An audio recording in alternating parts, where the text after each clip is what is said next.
ಕಳೆದ 4 ದಿನಗಳಿಂದ ಅಕ್ಷರಶಃ ಬೀದಿಯಲ್ಲಿದ್ದಂಥ ಆಶಾ ಕಾರ್ಯಕರ್ತರು ಇವತ್ತು ಹೋರಾಟವನ್ನು ಅಂತ್ಯಗೊಳಿಸ್ತಾ ಇದ್ದಾರೆ. ಮುಖ್ಯಮಂತ್ರಿ ಸಿದ್ದರಾಮಯ್ಯ ಅವರು ಒಂದಷ್ಟು ಭರವಸೆಯನ್ನು ಕೊಟ್ಟಿದ್ದಾರೆ. ಅದರ ಬೆನ್ನಲ್ಲೇ ಇವತ್ತು ಹೋರಾಟವನ್ನು ವಾಪಸ್ ಪಡೆದಿರ್ತಕ್ಕಂಥದ್ದು. ಕಳೆದ 4 ದಿನಗಳಿಂದ ರಿಪಬ್ಲಿಕ್ ಕನ್ನಡ ಇವರ ಪರವಾಗಿ ಹೋರಾಟವನ್ನು ಹಗಲು ರಾತ್ರಿ ಅನ್ನೋದೇ ಇವ್ರ ಜೊತೆಯಲ್ಲಿ ಇರ್ತಿತ್ತು. ಸೊ ಈಗ ನಮ್ಮ ಜೊತೆ ಮಾತಾಡ್ಲಿಕ್ಕೆ ಒಂದಷ್ಟು ಜನ ಆಶಾ ಕಾರ್ಯಕರ್ತರಿದ್ದಾರೆ, ಅವನ್ನ ಮಾತಾಡಿಸ್ತಾ ಹೋಗ್ತೀನಿ. ಹೇಳಿ, ರಿಪಬ್ಲಿಕ್ ಕನ್ನಡ ಕಳೆದ 4 ದಿನಗಳಿಂದ ನಿಮ್ಮ ಪರವಾಗಿ ಹೋರಾಟವನ್ನು ಮಾಡ್ತಾ ಇತ್ತು. ಇವತ್ತು ಹೋರಾಟಕ್ಕೆ ಒಂದು ರೀತಿ ಜಯ ಸಿಕ್ಕಿದ್ದಕ್ಕಂದು 8,000 ಇದ್ದಂಥದ್ದು 10,000 ಮಾಡಿದ್ದಾರೆ. ಏನು ಹೇಳ್ತೀರಾ? ನಮಗಂತೂ ತುಂಬ ಖುಷಿಯಾಗಿದೆ. ಮೊನ್ನೆ 4 ದಿವಸದಿಂದ ಮಳೆಲಿ ಗಾಳಿಲಿ ಮತ್ತು ಏನೋ ಚಳಿಲಿ ಎಲ್ಲ ಹೊಂಗಿದ್ದೀವಿ, ಬೀದಿಲೆಲ್ಲ ಮಲಗಿದ್ದೀವಿ, ಬೇಜಾರಾಗಲಿಲ್ಲ. ಮೊನ್ನೆ ಇದೇ ಥರ ನ್ಯೂಸ್ ಜೊತೆ ಮಾತಾಡಿದಾಗ ನಮ್ಮ ಸಿದ್ದರಾಮಯ್ಯ ಅವರೇ ನಮ್ಮ ಸರ್ಕಾರ ಐತೆ, ನಮ್ಮನ್ನು ಗೆಲ್ಲಿಸ್ತಾರೆ, ನಮ್ಗೆ ಆಶ್ವಾಸನೆ ಕೊಡ್ತಾರೆ ಅಂತ ನಾನು ಹೇಳಿದೆ. ಎಲ್ಲ ನಮ್ಮ ಆಶೆಗಳು ನನ್ನನ್ನು ಟೀಕೆ ಮಾಡ್ತಾರೆ, ಎಲ್ಲ ನಿಮ್ಮ ಸಿದ್ದರಾಮಯ್ಯ ಅಂತ. ನಮ್ಮ ಸಿದ್ದರಾಮಯ್ಯ ಯಾವಾಗಲೂ ಕೈ ಬಿಡೋದಿಲ್ಲ, ನಮ್ಮ ಸರ್ಕಾರ ಕೈ ಬಿಡೋದಿಲ್ಲ, ನಮ್ಮ ಜೊತೆ ಇದ್ದೇ ಇರ್ತದೆ ಅಂತ ನಾನು ಹಠ ಮಾಡಿದ್ದಕ್ಕೂ ಇವತ್ತು ಸಾಧನೆ ಆಯಿತು. ನಮಗಂತೂ ಎಲ್ರಿಗೂ ತುಂಬ ಖುಷಿ ಆಯಿತು. ಹೆಣ್ಮಕ್ಳು ಯಾವಾಗಲೂ ನಮ್ಮ ಸರ್ಕಾರ ಕೈ ಬಿಡೋದಿಲ್ಲ, ನಮ್ಮ ಸಿದ್ದರಾಮಯ್ಯನವರು ಕೈ ಬಿಡೋದಿಲ್ಲ ಅಂತ ನಮ್ಗೆ ಚೆನ್ನಾಗಿ ಗೊತ್ತಿತ್ತು. ಅದರಿಂದ ನಮಗೆ ತುಂಬ ಖುಷಿ ಆಯಿತು ಸರ್. ಹೇಳಿ, ನೀವೇನು ಹೇಳ್ತೀರಾ? ಯಾಕಂದರೆ ಇವತ್ತು ಮನೆ ವಾಪಸ್ ಹೋಗ್ತಾ ಇದ್ದಾರೆ. 4 ದಿನದಿಂದ ಮನೆಯಲ್ಲಿ ಎಲ್ಲರೂ ಬಿಟ್ಟು ಬಂದಿದ್ರ, ಇವತ್ತೇನು ಅನ್ನಿಸ್ತಾ ಇದೆ? ನಾವು 4 ದಿನ ಯಾಕೆ 5 ದಿನ ಆಯಿತು ನಾವು ಮನೆ ಬಿಟ್ಟು. ನಮ್ಮ ಮನೆಯೊಳಗೆ ಎಷ್ಟು ಕಷ್ಟ ಇತ್ತು, ಅಂಥ ಕಷ್ಟ ಇದ್ರೂ ಆ ಕಷ್ಟದೊಳಗೆ ನಾವು ಮಾಡಾಕತ್ತಿದ್ದೀವಿ ಅಂತ ತಿಳ್ಕೊಂಡು ಆ ಕಷ್ಟ ನಮಗೆ ಜಯ ಸಿಗುತ್ತಿದೆ ಅಂತ ಇಲ್ಲಿ ಬಂದಿದ್ದೀವಿ. ನಾವು ಬರೋದಕ್ಕೆ ಕಾರಣ ನಮ್ಮ ನಾಗಲಕ್ಷ್ಮಿ ಮೇಡಮು. ಆ ಮೇಡಮ್ ಅವರು ನಮ್ಮ ಬೆನ್ನೆಲುಬಾಗಿ ನಿಂತು ನಮಗೆ ಯಾವ ಕಷ್ಟಗಳನ್ನು ನಮಗೂ ಕೊಟ್ಟು ಅವರು ಅನುಭವಿಸಿಕೊಟ್ಟು, ಸಿದ್ದರಾಮಯ್ಯ ಸರ್ಕಾರ ನಮಗೆ ಬಿಡಂಗಿಲ್ಲ ಅನ್ನೋದು ಗೊತ್ತಿತ್ತು. ಬಿಡಂಗಿಲ್ಲ ಅನ್ನೋದು ಗೊತ್ತಿದ್ರು ನಾವು ಇಷ್ಟ 5-6 ದಿನದವರೆಗೆ ನಾವು ಇಲ್ಲಿ ಮಳೆಯಲ್ಲಿಲ್ಲ, ಚಳಿಯಲ್ಲಿಲ್ಲ, ಇಂಥ ಶೀತದೊಳಗೆ ಮಕ್ಕಳ ಮರಿ ಕರ್ಕೊಂಡು ಬಂದು ಕಷ್ಟಪಟ್ಟಿದ್ವಿ. ಕಷ್ಟಪಟ್ಟಿದ್ದಕ್ಕೂ ಹೆಣ್ಮಕ್ಳದು ಗ್ಯಾರಂಟಿ ಸರ್ಕಾರ ಮಾಡಿದ್ದಾರೆ, ನಮಗೆ ಯಾಕೆ ಮಾಡಲ್ರಂದು ನಾವು ಹೋರಾಡಿದ್ವಿ. ಆ ಹೋರಾಡಿದ್ದಕ್ಕೂ ಅವ್ರು ಕಣ್ಣು ತೆರೆದರು, ನಮ್ಮ ಕೈ ಬಿಡಲಿಲ್ಲ. ನಮ್ಮ ಆಶಾ ಕಾರ್ಯಕರ್ತರು ಖುಷಿಯಾಗಿದ್ದಾರೆ. ಈ 5 ದಿನದ ತನಕ ಕಣ್ಣೀರಿನ ಕಥೆಯಾಗಿ ಹೋಗಿತ್ತು. ಹಾಗಾಗಿ ಈಗ ಅವರಿಗೆ ನಮ್ಮ UTUCಗೂ ಮತ್ತು ನಮ್ಮ ಸರ್ಕಾರಕ್ಕೆ, ಸಿದ್ದರಾಮಯ್ಯ ಸರ್ಕಾರಕ್ಕೂ, ನಮ್ಮ ಆಶಾ ಕಾರ್ಯಕರ್ತರ ಪರವಾಗಿ, ಆಶಾ ಕಾರ್ಯಕರ್ತರ ಪರವಾಗಿ ಹೃತ್ಪೂರ್ವಕ ಅಭಿನಂದನೆಗಳನ್ನು ಹೇಳುತ್ತಾ ನಮ್ಮನ್ನು ಅವರು ಎತ್ತಿ ಹಿಡಿಯುತ್ತಾರೆ ಅಂತ ನಂಬಿ ಇನ್ನೂ ಅವರು ಹೇಳಿದ ಕೆಲಸಗಳನ್ನು ಹೃತ್ಪೂರ್ವಕವಾಗಿ ಮಾಡುತ್ತೇವೆ ಎಂದು ನಮ್ಮ ಅಭಿನಂದನೆಗಳನ್ನು ಸಲ್ಲಿಸುತ್ತೇವೆ. ಹಾಗೆ ನಾವು ಇನ್ನೊಂದಷ್ಟು ಜನರನ್ನು ಮಾತಾಡಿಸ್ತಾ ಹೋಗೋಣ. ಇಲ್ಲಿ ಅನೇಕರು ಈಗ ಮನೆ ಕಡೆಗೆ ಹೋಗ್ತಾ ಇದ್ದಾರೆ. ಮೇಡಮ್, ಮನೆಗೆ ಹೊರಟಿದ್ದೀರಾ, ಈ ಸರ್ಕಾರ ಕೂಡ ಈಗ ತಮ್ಗೆ ಪರವಾಗಿ ಒಂದು 2,000 ಹೆಚ್ಚಿಗೆ ಮಾಡೋದಕ್ಕೆ ಇದು ಮಾಡ್ತಾ ಇದೆ. ಸೊ ರಿಪಬ್ಲಿಕ್ ಕನ್ನಡ ಕೂಡ ನಿಮ್ಮ ಜೊತೆಯಲ್ಲಿ ನಿಲ್ತಿತ್ತು. ಸೊ ನಿರಂತರವಾಗಿ ನಿಮ್ಮ ಹೋರಾಟವನ್ನು ಕೂಡ ಪ್ರಸಾರ ಮಾಡ್ತು. ಏನು ಹೇಳ್ತೀರಾ?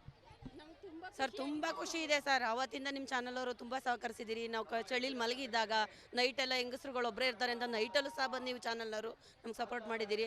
4 ದಿವಸ ಆಯಿತು ಈ ಬೆಂಗಳೂರಿಗೆ ಬಂದು ನಾವು ಹಳ್ಳಿಗಳಿಂದ ಬಂದಿದ್ದೀವಿ, ದೂರಗಳಿಂದ ಬಂದಿದ್ದೀವಿ. ಅವತ್ತಿನಿಂದ ಸರ್ಕಾರ ಏನು ಮಾಡ್ತೋ ಅಂತ ಒಂದು ಹೆದರಿಕೆಯಲ್ಲಿ ಅವತ್ತಿಂದ ಮಾಡಿದ್ದೀವಿ. ನಮ್ಮ ಯೂನಿಯನ್ ಪರವಾಗಿ ನಿಂತು ನಾವು ಹೋರಾಟನ ಜಯಗೊಳಿಸಿದ್ದೀವಿ. ನಮಗೆ ಈಗ 10,000 ಅಂತ ಕೊಟ್ಟಿರೋದು ನಮ್ಗೆ ತುಂಬ ಖುಷಿ ಇದೆ ಸರ್. ನಾವು ಆರೋಗ್ಯ ಇಲಾಖೆಯಲ್ಲಿ ತುಂಬ ಸೇವೆ ಕೊಡೋಕ್ಕೆ ನಮಗೆ ಒಳ್ಳೆ ಅಭಿಪ್ರಾಯ ಮೂಡಿದೆ. ನಾವು ಇಷ್ಟು ದಿವಸದಿಂದ 1 ರೂಪಾಯಿ, 2 ರೂಪಾಯಿ, 10 ರೂಪಾಯಿ, 100 ರೂಪಾಯಿಗೆ ಕಷ್ಟಪಟ್ಟು ಜೀವನ ಮಾಡಿದ್ದೀವಿ. ಅವ್ರು ಕೊಟ್ಟು ನೋವುಗಳೆಲ್ಲ ಸಹಿಸ್ಕೊಂಡು ನಾವು ಕೆಲಸ ಮಾಡಿದ್ದೀವಿ. ಈಗ ನಾವು ಈ ಸರ್ಕಾರ ಬಂದು ನಮಗೆ 10,000 ಅಂತ ಫಿಕ್ಸ್ ಮಾಡಿ ಇವತ್ತು ಆದೇಶ ಕೊಟ್ಟಿದ್ದಕ್ಕೆ ತುಂಬ ತುಂಬ ತುಂಬ ಖುಷಿ ಇದೆ ಸರ್. ನಾವು ಹೋಗಿ ನಮ್ಮ ಹಳ್ಳಿಗಳಲ್ಲಿ ಉನ್ನತ ಸೇವೆಗಳನ್ನ ಕೊಡೋಕೆ ಇಷ್ಟಪಡ್ತೀವಿ ಸರ್. ವಾಪಸ್ ಹೋಗಿ ಮನೆಗಳಿಗೆ, ಅಂದರೆ ಈಗ ಗರ್ಭಿಣಿ ಸ್ತ್ರೀಯರ ಸಾವು ಈ ಥರದ್ದೆಲ್ಲ ಆಗ್ತಾ ಇದೆ. ಇದೇ ಸಂದರ್ಭದಲ್ಲಿ ವಾಪಸ್ ಹೋಗಿ ಅವ್ರಿಗೆಲ್ಲ ಸೇವೆ ಮಾಡೋದಕ್ಕೆ ಮುಂದಾಗ್ತದೆ ಮಾಡ್ತೀವಿ ಸರ್. ಅವರು ನಮಗೆ ಕೇವಲ ನಮ್ಮ ಆಶಾ ವರ್ಕರ್ ಕೆಲಸಕ್ಕೆ ತಗೊಂಡಾಗ ನಾವು 15 ವರ್ಷದ ಸರ್ವಿಸಲ್ಲಿ ನಾವು ಕೇವಲ ಒಂದು ತಿಂಗಳಲ್ಲಿ 300 ರೂಪಾಯಿ ಕೆಲಸ ಮಾಡಿದ್ವಿ ಸರ್. ಆಗ ಅವತ್ತು ನಾನು ಗರ್ಭಿಣಿಯವ್ರನ್ನ ಬಿಟ್ಟಿಲ್ಲ, ಬಾಣಂತಿಯರನ್ನ ಬಿಟ್ಟಿಲ್ಲ, ಮಕ್ಳುಗಳನ್ನ ಬಿಟ್ಟಿಲ್ಲ. ನಮ್ಮ ಮನೆ, ನಮ್ಮ ಊರು, ನಮ್ಮ ಜಾಗ, ನಮ್ಮ ಜನ ಅಂತ ನಾವು ಸೇವೆಗಳನ್ನ ಕೊಟ್ಟಿದ್ದೀವಿ. ಇವಾಗ ನಾವು 10,000 ಆಗಲಿ 5,000 ಆಗಲಿ ನಾವು ಸೇವೆಗಳನ್ನ ಬಿಡಲ್ಲ ಸರ್. ನಾವು ಯಥೇಚ್ಛವಾಗಿ ನಾವು ನಮ್ಮ ಹಳ್ಳಿಗಳಲ್ಲಿ ನಾವು ಆರೋಗ್ಯ ಸೇವೆನ ಕೊಡ್ತೀವಿ ಸರ್. ಓಕೆ, ಈಗಾಗಲೇ ಏನು ಅನೇಕರು ತಮ್ಮ ಅಭಿಪ್ರಾಯವನ್ನು ವ್ಯಕ್ತಪಡಿಸ್ತಾ ಇದ್ದಾರೆ. ಸೊ ಭಾಳ ಖುಷಿಯಾಗಿದೆ ಅನ್ನೋಂಥದ್ದು. ಮೇಡಮ್ ಹೇಳಿ ಸರ್, ಈಗ ಮಾಧ್ಯಮದವರು ನಮಗೋಸ್ಕರ ಇಷ್ಟೊಂದು ದಿನ, ಈ 5 ದಿನವೂ ನಮ್ಮ ಜೊತೆ ಇದ್ದು ನಮ್ಮ ಕಷ್ಟಗಳನ್ನ TVಯಲ್ಲಿ ಜನರಿಗೆಲ್ಲ ತೋರಿಸಿ, ಸಿದ್ದರಾಮಯ್ಯ ಅವ್ರ ಜೊತೆನೂ ಮಾತಾಡಿಸಿ ಇಷ್ಟು ಸಪೋರ್ಟ್ ಮಾಡಿದ್ದೀರಾ. ನಿಮ್ಮ ಮಾಧ್ಯಮಕ್ಕೂ ನಾವು ಧನ್ಯವಾದಗಳನ್ನ ಹೇಳ್ಕೊಳ್ಳೋಕೆ ಇಷ್ಟಪಡ್ತೀವಿ ಸರ್. ಈಗ ನಾವು ಇಷ್ಟು ಹೋರಾಟ ಮಾಡಿದ ಮೇಲೆ ನಮಗೆ ನಾವು ಕೇಳಿದ್ದು ಸಿಗಲಿಲ್ಲ ಅಂದರೂ ಅಟ್ಲೀಸ್ಟ್ 10,000 ಜಾಸ್ತಿ ಮಾಡಿದ್ದಾರೆ. ಸೊ ಅದಕ್ಕೆ ನಿಮ್ಮ ಚಾನಲ್ಗೆ ತುಂಬ ಧನ್ಯವಾದಗಳು ಸರ್. 42,000 ಆಶಾ ವರ್ಕರ್ಗಳನ್ನ ಒಂದು ಬೆಂಗಳೂರು ಸಿಟಿ ಅಂತ ದೊಡ್ಡ ಏರಿಯಾಕ್ಕೆ ಕರ್ಕೊಂಡು ಬಂದು ಒಂದು ಹೋರಾಟ ನಡೆಸಬೇಕು ಅಂದ್ರೆ ಯೂನಿಯನ್ಗೆ ಶಕ್ತಿ ಇರಬೇಕು ಸರ್. ಆ ಯೂನಿಯನ್ನಿಂದ ನಮ್ಗೆ ಇಷ್ಟು ಜಯ ಸಿಕ್ಕಿದೆ ಸರ್. ಯೂನಿಯನ್ಗೆ ದೊಡ್ಡದೊಂದು ಧನ್ಯವಾದ ಸರ್ ನಮ್ಮ ಕಡೆಯಿಂದ. ಓಕೆ, ಇದು ಏನು ಆಶಾ ಕಾರ್ಯಕರ್ತರು ತಮ್ಮ ಅಭಿಪ್ರಾಯಗಳನ್ನು ವ್ಯಕ್ತಪಡಿಸ್ತಾ ಇರ್ತಕ್ಕಂಥದ್ದು. ಒಟ್ಟು ಸರ್ಕಾರ ಮತ್ತು ಏನು 10,000ವನ್ನು ಹೆಚ್ಚಳ ಮಾಡಿದೆ, ಅದ್ರ ಜೊತೆಯಲ್ಲಿ ಮಾಧ್ಯಮ ಕೂಡ, ಅದರಲ್ಲೂ ರಿಪಬ್ಲಿಕ್ ಕನ್ನಡ ಅವರ ಬೆನ್ನೆಲುಬಾಗಿ ನಿಂತಿದೆ, ಅದಕ್ಕಾಗಿ ಧನ್ಯವಾದವನ್ನು ಕೂಡ ಹೇಳಿರ್ತಕ್ಕಂಥದ್ದು. ಕ್ಯಾಮ್ ಪರ್ಸನ್ ಲಕ್ಷ್ಮಿ ಜೊತೆ ಚಂದ್ರಶೇಖರ್, ರಿಪಬ್ಲಿಕ್ ಕನ್ನಡ, ಬೆಂಗಳೂರು.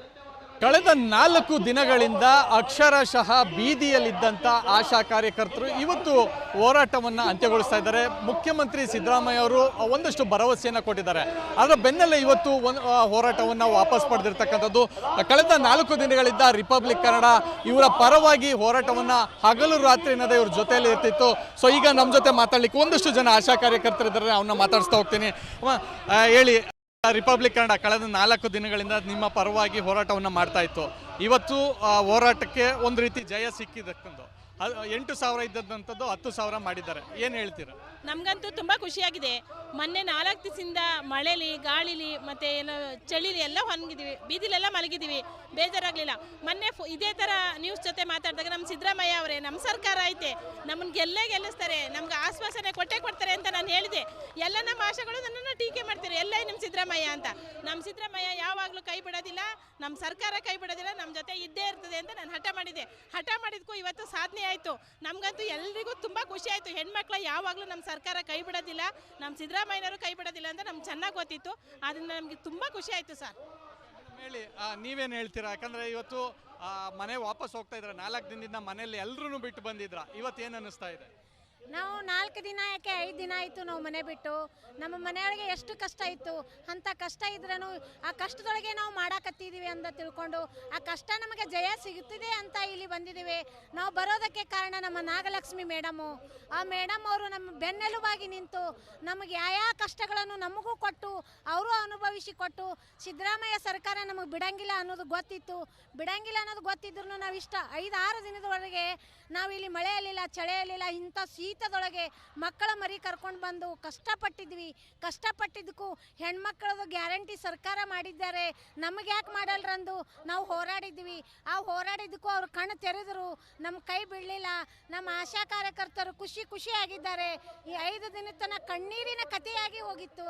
ಹಾಗಾಗಿ ಈಗ ಅವರಿಗೆ ನಮ್ಮ UTUCಗೂ ಮತ್ತು ನಮ್ಮ ಸರ್ಕಾರಕ್ಕೆ, ಸಿದ್ದರಾಮಯ್ಯ ಸರ್ಕಾರಕ್ಕೂ ನಮ್ಮ ಆಶಾ ಕಾರ್ಯಕರ್ತರ ಪರವಾಗಿ, ಆಶಾ ಕಾರ್ಯಕರ್ತರ ಪರವಾಗಿ ಹೃತ್ಪೂರ್ವಕ ಅಭಿನಂದನೆಗಳನ್ನು ಹೇಳುತ್ತಾ ನಮ್ಮನ್ನು ಅವರು ಎತ್ತಿ ಹಿಡಿಯುತ್ತಾರೆ ಅಂತ ನಂಬಿ ಇನ್ನೂ ಅವರು ಹೇಳಿದ ಕೆಲಸಗಳನ್ನು ಹೃತ್ಪೂರ್ವಕವಾಗಿ ಮಾಡುತ್ತೇವೆ ಎಂದು ನಮ್ಮ ಅಭಿನಂದನೆಗಳನ್ನು ಸಲ್ಲಿಸುತ್ತೇವೆ.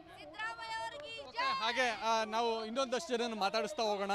ಇಲ್ಲಿ ಅನೇಕರು ಈಗ ಮನೆ ಕಡೆಗೆ ಹೋಗ್ತಾ ಇದ್ದಾರೆ. ಮೇಡಮ್, ಮನೆಗೆ ಹೊರಟಿದ್ದೀರಾ, ಈಗ ಸರ್ಕಾರ ಕೂಡ ಈಗ ತಮ್ಗೆ ಪರವಾಗಿ ಒಂದು 2,000 ಹೆಚ್ಚಿಗೆ ಮಾಡೋದಕ್ಕೆ ಇದು ಮಾಡ್ತಾ ಇದೆ. ಸೊ ರಿಪಬ್ಲಿಕ್ ಕನ್ನಡ ಕೂಡ ನಿಮ್ಮ ಜೊತೆಯಲ್ಲಿ ನಿಲ್ತಿತ್ತು, ಸೊ ನಿರಂತರವಾಗಿ ನಿಮ್ಮ ಹೋರಾಟವನ್ನು ಕೂಡ ಪ್ರಸಾರ ಮಾಡ್ತು, ಏನು ಹೇಳ್ತೀರಿ? ಸರ್ ತುಂಬ ಖುಷಿ ಇದೆ ಸರ್. ಅವತ್ತಿಂದ ನಿಮ್ಮ ಚಾನಲ್ ಅವರು ತುಂಬ ಸಹಕರಿಸಿದ್ದೀರಿ. ನಾವು ಚಳಿಲಿ ಮಲಗಿದ್ದಾಗ ನೈಟೆಲ್ಲ ಹೆಂಗಸ್ರುಗಳು ಒಬ್ಬರೇ ಇರ್ತಾರೆ ಅಂತ ನೈಟಲ್ಲೂ ಸಹ ಬಂದು ನೀವು ಚಾನಲ್ನವರು ನಮ್ಗೆ ಸಪೋರ್ಟ್ ಮಾಡಿದ್ದೀರಿ. 4 ದಿವಸ ಆಯಿತು ಈ ಬೆಂಗಳೂರಿಗೆ ಬಂದು ನಾವು ಹಳ್ಳಿಗಳಿಂದ ಬಂದಿದ್ದೀವಿ, ದೂರಗಳಿಂದ ಬಂದಿದ್ದೀವಿ. ಅವತ್ತಿನಿಂದ ಸರ್ಕಾರ ಏನು ಮಾಡ್ತೋ ಅಂತ ಒಂದು ಹೆದರಿಕೆಯಲ್ಲಿ ಅವತ್ತಿಂದ ಮಾಡಿದ್ದೀವಿ. ನಮ್ಮ ಯೂನಿಯನ್ ಪರವಾಗಿ ನಿಂತು ನಾವು ಹೋರಾಟನ ಜಯಗೊಳಿಸಿದ್ದೀವಿ. ನಮಗೆ ಈಗ 10,000 ಅಂತ ಕೊಟ್ಟಿರೋದು ನಮ್ಗೆ ತುಂಬ ಖುಷಿ ಇದೆ ಸರ್. ನಾವು ಆರೋಗ್ಯ ಇಲಾಖೆಯಲ್ಲಿ ತುಂಬ ಸೇವೆ ಕೊಡೋಕ್ಕೆ ನಮಗೆ ಒಳ್ಳೆ ಅಭಿಪ್ರಾಯ ಮೂಡಿದೆ. ನಾವು ಇಷ್ಟು ದಿವಸದಿಂದ 1 ರೂಪಾಯಿ, 2 ರೂಪಾಯಿ, 10 ರೂಪಾಯಿ, 100 ರೂಪಾಯಿಗೆ ಕಷ್ಟಪಟ್ಟು ಜೀವನ ಮಾಡಿದ್ದೀವಿ. ಅವ್ರು ಕೊಟ್ಟು ನೋವುಗಳೆಲ್ಲ ಸಹಿಸ್ಕೊಂಡು ನಾವು ಕೆಲಸ ಮಾಡಿದ್ದೀವಿ. ಈಗ ನಾವು ಈ ಸರ್ಕಾರ ಬಂದು ನಮಗೆ 10,000 ಅಂತ ಫಿಕ್ಸ್ ಮಾಡಿ ಇವತ್ತು ಆದೇಶ ಕೊಟ್ಟಿದ್ದಕ್ಕೆ ತುಂಬ ತುಂಬ ತುಂಬ ಖುಷಿ ಇದೆ ಸರ್. ನಾವು ಹೋಗಿ ನಮ್ಮ ಹಳ್ಳಿಗಳಲ್ಲಿ ಉನ್ನತ ಸೇವೆಗಳನ್ನ ಕೊಡೋಕೆ ಇಷ್ಟಪಡ್ತೀವಿ ಸರ್. ವಾಪಸ್ ಹೋಗಿ ಮನೆಗಳಿಗೆ, ಅಂದರೆ ಈಗ ಗರ್ಭಿಣಿಯ ಸ್ತ್ರೀಯರ ಸಾವು ಈ ಥರದ್ದೆಲ್ಲ ಆಗ್ತಾ ಇದೆ, ಇದೇ ಸಂದರ್ಭದಲ್ಲಿ ವಾಪಸ್ ಹೋಗಿ ಅವ್ರಿಗೆಲ್ಲ ಸೇವೆ ಮಾಡೋದಕ್ಕೆ ಮುಂದಾಗ್ತೀವಿ, ಮಾಡ್ತೀವಿ ಸರ್. ಅವರು ನಮಗೆ ಕೇವಲ ನಮ್ಮ ಆಶಾ ವರ್ಕರ್ ಕೆಲಸಕ್ಕೆ ತಗೊಂಡಾಗ ನಾವು 15 ವರ್ಷದ ಸರ್ವಿಸಲ್ಲಿ ನಾವು ಕೇವಲ ಒಂದು ತಿಂಗಳಲ್ಲಿ 300 ರೂಪಾಯಿ ಕೆಲಸ ಮಾಡಿದ್ದೀವಿ ಸರ್. ಆಗ ಅವತ್ತು ನಾವು ಗರ್ಭಿಣಿಯವ್ರನ್ನ ಬಿಟ್ಟಿಲ್ಲ, ಬಾಣಂತಿಯರನ್ನ ಬಿಟ್ಟಿಲ್ಲ, ಮಕ್ಳುಗಳನ್ನ ಬಿಟ್ಟಿಲ್ಲ. ನಮ್ಮ ಮನೆ, ನಮ್ಮ ಊರು, ನಮ್ಮ ಜಾಗ, ನಮ್ಮ ಜನ ಅಂತ ನಾವು ಸೇವೆಗಳನ್ನ ಕೊಟ್ಟಿದ್ದೀವಿ. ಇವಾಗ ನಾವು 10,000 ಆಗಲಿ 5,000 ಆಗಲಿ ನಾವು ಸೇವೆಗಳನ್ನ ಬಿಡಲ್ಲ ಸರ್. ನಾವು ಯಥೇಚ್ಛವಾಗಿ ನಾವು ನಮ್ಮ ಹಳ್ಳಿಗಳಲ್ಲಿ ನಾವು ಆರೋಗ್ಯ ಸೇವೆನ ಕೊಡ್ತೀವಿ ಸರ್. ಓಕೆ, ಈಗಾಗಲೇ ಏನು ಅನೇಕರು ತಮ್ಮ ಅಭಿಪ್ರಾಯವನ್ನು ವ್ಯಕ್ತಪಡಿಸ್ತಾ ಇದ್ದಾರೆ. ಸೊ ಭಾಳ ಖುಷಿಯಾಗಿದೆ ಅನ್ನೋಂಥದ್ದು. ಮೇಡಮ್ ಹೇಳಿ ಸರ್. ಈಗ ಮಾಧ್ಯಮದವರು ನಮಗೋಸ್ಕರ ಇಷ್ಟೊಂದು ದಿನ, ಈ 5 ದಿನವೂ ನಮ್ಮ ಜೊತೆ ಇದ್ದು ನಮ್ಮ ಕಷ್ಟಗಳನ್ನ TVಯಲ್ಲಿ ಜನರಿಗೆಲ್ಲ ತೋರಿಸಿ, ಸಿದ್ದರಾಮಯ್ಯ ಅವ್ರ ಜೊತೆನೂ ಮಾತಾಡಿಸಿ ಇಷ್ಟು ಸಪೋರ್ಟ್ ಮಾಡಿದ್ದೀರಾ. ನಿಮ್ಮ ಮಾಧ್ಯಮಕ್ಕೂ ನಾವು ಧನ್ಯವಾದಗಳನ್ನ ಹೇಳ್ಕೊಳ್ಳೋಕೆ ಇಷ್ಟಪಡ್ತೀವಿ ಸರ್. ಈಗ ನಾವು ಇಷ್ಟು ಹೋರಾಟ ಮಾಡಿದ ಮೇಲೆ ನಮಗೆ ನಾವು ಕೇಳಿದ್ದು ಸಿಗಲಿಲ್ಲ ಅಂದರೂ ಅಟ್ಲೀಸ್ಟ್ 10,000 ಜಾಸ್ತಿ ಮಾಡಿದ್ದಾರೆ. ಸೊ ಅದಕ್ಕೆ ನಿಮ್ಮ ಚಾನಲ್ಗೆ ತುಂಬ ಧನ್ಯವಾದಗಳು ಸರ್. 42,000 ಆಶಾ ವರ್ಕರ್ಗಳನ್ನ ಒಂದು ಬೆಂಗಳೂರು ಸಿಟಿ ಅಂತ ದೊಡ್ಡ ಏರಿಯಾಕ್ಕೆ ಕರ್ಕೊಂಡು ಬಂದು ಒಂದು ಹೋರಾಟ ನಡೆಸಬೇಕು ಅಂದ್ರೆ ಯೂನಿಯನ್ಗೆ ಶಕ್ತಿ ಇರಬೇಕು ಸರ್. ಆ ಯೂನಿಯನ್ನಿಂದ ನಮ್ಗೆ ಇಷ್ಟು ಜಯ ಸಿಕ್ಕಿದೆ ಸರ್. ಯೂನಿಯನ್ಗೆ ದೊಡ್ಡದೊಂದು ಧನ್ಯವಾದ ಸರ್ ನಮ್ಮ ಕಡೆಯಿಂದ. ಓಕೆ, ಇದು ಏನು ಆಶಾ ಕಾರ್ಯಕರ್ತರು ತಮ್ಮ ಅಭಿಪ್ರಾಯಗಳನ್ನು ವ್ಯಕ್ತಪಡಿಸ್ತಾ ಇರ್ತಕ್ಕಂಥದ್ದು. ಒಟ್ಟು ಸರ್ಕಾರ ಮತ್ತು ಏನು 10,000ವನ್ನು ಹೆಚ್ಚಳ ಮಾಡಿದೆ, ಅದ್ರ ಜೊತೆಯಲ್ಲಿ ಮಾಧ್ಯಮ ಕೂಡ, ಅದರಲ್ಲೂ ರಿಪಬ್ಲಿಕ್ ಕನ್ನಡ ಅವರ ಬೆನ್ನೆಲುಬಾಗಿ ನಿಂತಿದೆ, ಅದಕ್ಕಾಗಿ ಧನ್ಯವಾದವನ್ನು ಕೂಡ ಹೇಳಿರ್ತಕ್ಕಂಥದ್ದು. ಕ್ಯಾಮ್ ಪರ್ಸನ್ ಲಕ್ಷ್ಮಿ ಜೊತೆ ಚಂದ್ರಶೇಖರ್, ರಿಪಬ್ಲಿಕ್ ಕನ್ನಡ, ಬೆಂಗಳೂರು.